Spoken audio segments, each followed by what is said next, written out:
gente. Olha o avião, velho. Ele foi automaticamente pro outro lado. E o vento tá absurdo. Parece que daqui aconteceu um tornado aqui. Olha isso. Olha isso.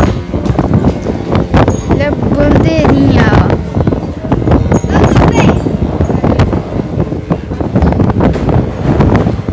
Ó, o avião tá querendo ir sozinho, ó. Olha o vento, velho. Tornado. Mas daqui é tornado, mãe. Já tá levando o avião aqui, ó. Daqui a pouco vai me levar. Aqui ele tá suave. Só acho que ele não tá sendo levado.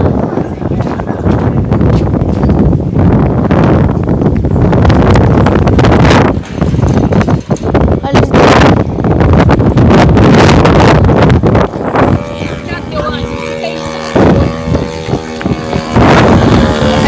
Ele perdeu o controle, a pra cair em cima da gente, mas...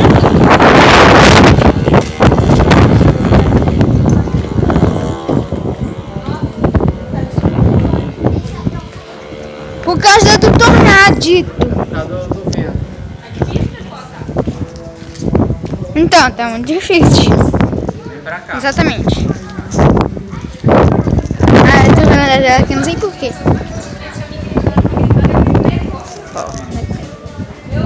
A Bruna tá lá, sem controle algum. Ó.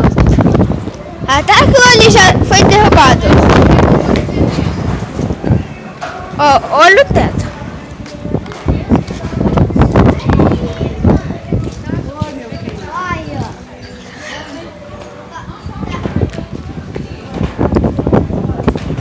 Olha tudo. Gente, o avião perdeu o controle. Por isso eu falei que o tamanho dele era absurdo.